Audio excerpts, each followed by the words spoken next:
Hello student, welcome to the biology class of class 10th। आज हम आपको management of natural resources के बारे में बताने जा रहे हैं। ये एक बहुत इम्पॉर्टेंट चैप्टर है और इसमें हम ये देखेंगे कि हमारे जो नेचुरल रिसोर्सेज हैं जैसे हवा है, पानी है, इनको हम किस तरह ठीक तरीके से इस्तेमाल कर सकें। देखते हैं। चैप्टर का नाम है मैनेजमेंट ऑफ नेचुरल रिसोर्सेज, यानी हम अपने नेचुरल रिसोर्सेज का किस तरह मैनेजमेंट करेंगे। अब इसमें सबसे पहले आता है इसकी डेफिनेशन क्या है, मैनेजमेंट क्या चीज है। Management is the system controlling the use of natural resources in such A way that the wastage should be minimised, they should be used in proper and effective way. यानी कि management एक वो तरीका है जिसके कारण हम अपने नेचुरल रिसोर्सेज को, जो वेस्ट होता है हमारा नेचुरल रिसोर्सेज हमारे पास बहुत सारी मात्रा में मिलता है, लेकिन इसका अगर हम ठीक ढंग से इस्तेमाल नहीं करेंगे तो ये वेस्ट हो जाएगा, ठीक है ना। तो वो तरीका जिससे हम इनका वेस्टेज को मिनिमम कर देते हैं, और दूसरा ये है कि इसका प्रॉपर इस्तेमाल करने के लिए जो तरीका बनाते हैं वो हमारा मैनेजमेंट है। अब नेचुरल रिसोर्सेज होते क्या हैं? वो सारी रिसोर्सेज जो नेचर हमें प्रोवाइड करता है वो नेचुरल रिसोर्सेज होते हैं। They are provided by the nature and used by us for our survival. इनका इस्तेमाल हम अपनी जीवन जीने के लिए करते हैं for meeting our requirement of food, fodder and clothes. Natural resources से हम हमारा खाना जो है वो भी सब नेचुरल रिसोर्सेज पेड़ पौधों से मिलता है, और पेड़ पौधे भी हमारे नेचुरल रिसोर्सेज में आते हैं। फॉडर यानी कि घास, गाय भैंस से हमें दूध मिलता है, और उनको दूध दिलाने के लिए हमें गाय भैंसों को चारा खिलाना पड़ता है, और वो फॉडर भी हमें पेड़ पौधों से ही मिलता है। ऐसे क्लोथिंग, हम जो क्लोथ्स पहनते हैं वो भी हमारे पेड़ पौधे और जानवरों से ही आते हैं। तो ये सारे हमारे नेचुरल रिसोर्सेज है। और इसका एग्जाम्पल कैसे है? कोल है, पेट्रोलियम है, एयर है, वाटर है, फॉरेस्ट है, वाइल्ड लाइफ है, ये सारे के सारे हमारे नेचुरल रिसोर्सेज होते हैं। अगर हम नेचुरल रिसोर्सेज की बात करें तो ये दो तरीके के नेचुरल रिसोर्सेज होते हैं। एक वो रिसोर्स होता है जो खत्म हो जाता है, और दूसरा वो नेचुरल रिसोर्स जो आसानी से खत्म नहीं होता। तो जो खत्म हो जाता है उसको बोलते हैं एग्जॉस्टेबल। ये हमारे नेचर में लिमिटेड क्वांटिटी में प्रेजेंट है, और इसमें आता है हमारे पास कोल और पेट्रोलियम। जबकि जो खत्म नहीं होते, बहुत ज्यादा मात्रा में मौजूद है, अनलिमिटेड क्वांटिटी में प्रेजेंट है, वो है हमारे पास एयर और वाटर। अब हमारे पास आता है सस्टेनेबल डेवलपमेंट। सस्टेनेबल डेवलपमेंट वो डेवलपमेंट होता है जो हमारी प्रेजेंट नीड को, ऐसा डेवलपमेंट जो हमारी प्रेजेंट नीड को तो सेटिस्फाइड करे और हमारे फ्यूचर नीड का भी ख्याल रखे। यानी it is the development which meet the present need of human but also leaves for the future generation. Suppose करो हम जो है जमीन से पेट्रोल निकालते हैं या पेट्रोलियम निकालते हैं, हम चाहें तो वो सारा का सारा पेट्रोलियम आज ही निकाल लें। इतनी पावर है कि सारा का सारा निकालने की कोशिश कर सकते हैं, दिन रात हम उसमें पेट्रोल निकालते रहें।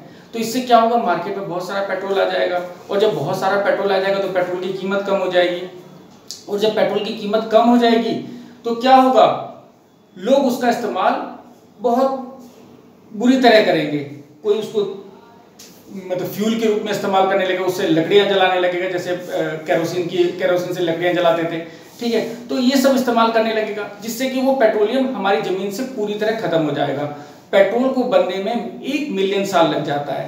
तो इसीलिए जो है गवर्नमेंट ये डिसाइड करती है कि कितना पेट्रोलियम एक दिन में निकाला जाए, ताकि वो जितना पेट्रोल है वो कितने साल तक चलाया जा सके। अगर वो 30 साल चलने वाला पेट्रोल है तो हम उसको 50 साल तक के लिए मैनेज कर सकते हैं कि हम इसको इतना कम निकालेंगे कि 50 साल तक चलेगा, चाहे पेट्रोल का रेट कितना ही बढ़ जाए, चाहे हमारी डिमांड कितनी भी हो जाए। तो हम उसको धीरे धीरे करके निकालते हैं, ठीक है ना। इतना भी कम नहीं निकालते कि हमारी आज की डिमांड पूरी ना हो, और इतना भी ज़्यादा नहीं निकालते कि हमारी फ्यूचर जनरेशन उसको इस्तेमाल करने से वंचित रह जाए, या फिर उसका कोई अल्टरनेटिव सोचा ना जा सके, ठीक है। तो इस तरह हम जो है सस्टेनेबल डेवलपमेंट करना चाहते हैं हर चीज का। अगर सस्टेनेबल डेवलपमेंट नहीं होगा तो हमें जो चीज आज हमें मिल रही है वो हमें कल नहीं मिलेगी। दूसरे चीज, अब एक क्वेश्चन आता है, why should we manage our natural resource? हम अपने नेचुरल रिसोर्सेज को मैनेज क्यों करते हैं? तो सबसे पहला कंसर्न है इसका पॉल्यूशन कंसर्न। अगर हमने नेचुरल रिसोर्सेज के लिए मतलब पॉल्यूशन कंसर्न नहीं रखा तो हम क्या होगा कि जो नेचुरल रिसोर्सेज हैं उसका हम बुरी तरह एक्सप्लॉयटेशन करेंगे, उनको जमीन से निकालने की कोशिश करेंगे जिससे मतलब जमीन में उनकी कमियां हो जाएंगी, ठीक है। और जब बहुत ज्यादा मात्रा में निकालेंगे तो इससे एयर पोल्यूशन बढ़ेगा, वाटर पोल्यूशन बढ़ेगा, है ना। तो ये सब चीजें इनसे लिंक्ड है, तो हम उसको पॉल्यूशन कंसर्न को भी देखकर हम अपना मैनेजमेंट करेंगे। दूसरी चीज ये है प्रिजर्व देम फॉर फ्यूचर। जैसे मैंने अभी बता दिया था तुम्हें कि इनको हम सस्टेनेबल डेवलपमेंट की तरह वो करते हैं, तो इसको फ्यूचर जनरेशन के लिए भी हम बचा लेते हैं। Prevent there exploitation. अगर हम ज्यादा निकालेंगे तो उनका एक्सप्लॉयटेशन भी ज्यादा ही होगा, ठीक है ना। बहुत ज्यादा एक्सप्लॉयटेशन होगा तो उसको किस तरह उसके एक्सप्लॉयटेशन से उसको रोक सकें, तो ये हमारा तीसरा कारण है। और चौथा ये है इक्विटेबल डिस्ट्रीब्यूशन ऑफ रिसोर्सेज। एक रिसोर्सेज एक जगह मिलता है तो हम क्या करते हैं कि उस रिसोर्स को पूरे वर्ल्ड वाइड बराबर बराबर बांट देते हैं, भले ही उसको बेचा जाए या कैसे भी किया जाए, लेकिन उसको बराबर बराबर पहुंचा दिया जाता है ताकि उस रिसोर्स का सारी दुनिया एक साथ बराबर बराबर इस्तेमाल कर सके। तो ये हमारा चीज है, ठीक है ना। पॉल्यूशन कंसर्न मैंने तुम्हें बता ही दिया है। अब हमारा देखो प्रिजर्व देम फॉर फ्यूचर। तो हम जो रिसोर्सेज हैं उनको हम फ्यूचर के लिए प्रिजर्व करते हैं। क्यों करते हैं? क्योंकि नेचुरल रिसोर्सेज आर वास्ट, बहुत ज्यादा नेचुरल रिसोर्सेज हैं बट लिमिटेड। रिसोर्सेज बहुत ज्यादा है हमारे पास लेकिन वो लिमिटेड क्वांटिटी में प्रेजेंट है, यानी वो खत्म हो सकते हैं। They should be used carefully. अगर खत्म हो सकते हैं तो उनका हमें केयरफुली इस्तेमाल करना चाहिए ताकि जमीन उनको दोबारा से बना सके, उसको टाइम मिले। टू मीट आवर नीड, तो हमें इस तरह खर्च करना चाहिए कि वो हमारी आज की जरूरत को तो पूरा कर सके और फ्यूचर की जरूरत जो है उनके लिए उसको बचाकर भी रख सके।